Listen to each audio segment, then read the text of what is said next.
What is up, my fellow Chibits? Today I'm here to bring all of you the weekly manga chapter review of One Piece. This is definitely a fitting chapter number for the meaning behind said chapter. The chapter signifies Luffy getting a fleet. Even though Luffy didn't willingly want the fleet, and he wanted to deny the fleet, he got a fleet.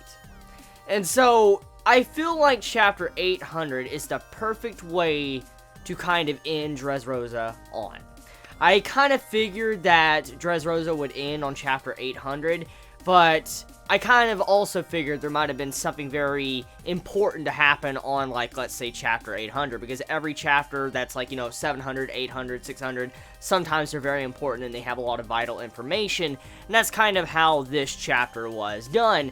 So, Oda does a lot of good artwork in this chapter, like a lot of double spread pages. For instance, if you look at the chapter, like pages of the chapter, there's like only 14 pages, but if you count like all the different like spread out pages for 2 pages worth, it makes a lot of sense why there's only 14 pages of content, which are still quite a bit of things going on in this chapter, but the main point you really want to focus in on is Luffy, he denies the fleet. And I saw a couple of Chibits in the last review I did talking about how Luffy most likely is going to deny the fleet, and I'm like, of course, of fucking course, and I'm like, really?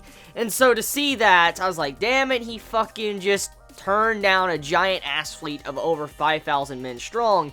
And then as the chapter kind of continued onward, you had it to where Luffy was forced into the situation of having this fleet. So even though Luffy, in a sense, he doesn't really think of them as like his subordinates, they technically are, because they will support him when he needs them, but Luffy will do the exact same. So in a way, they're kind of like bonded in an alliance. It's like an alliance working together, which is still kind of like a fleet of pirates working together to kick some ass. And so, in a sense, Luffy did acquire an army.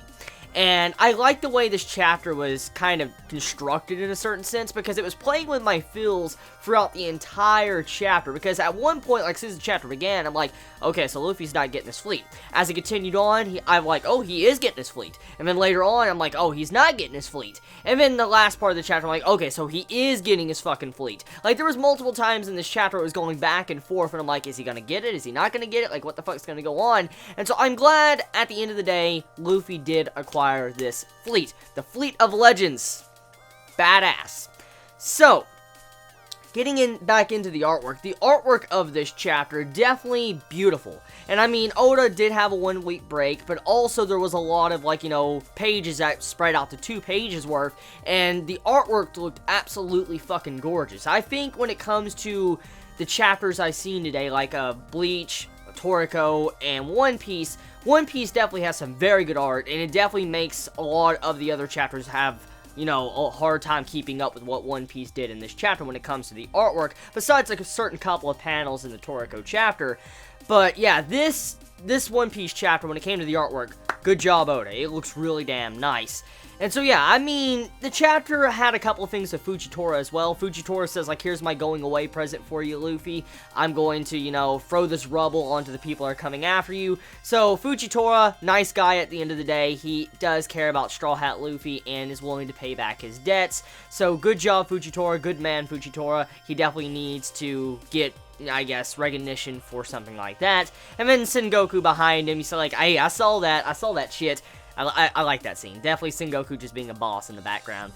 And then moving over into, getting to see what's going on with Rebecca and her father, and how, like, they're holding hands, and in a sense it symbolizes how he's willing to move on, and, how his daughter is accepting him for who he is, instead of thinking he's just like, a dirty man that shouldn't even touch his daughter with his hands, because he's killed too many people in the past. So to see that, a very sweet scene as well with Rebecca and her father. So yeah, the chapter did a good job of just settling the entire matter with Dressrosa. So we're finally moving on. We are finally leaving this island. We're going into the next arc. How hyped are you? Let me know your thoughts in the comments below. You all have a wonderful day or night wherever you live. Please be safe. Chibi out.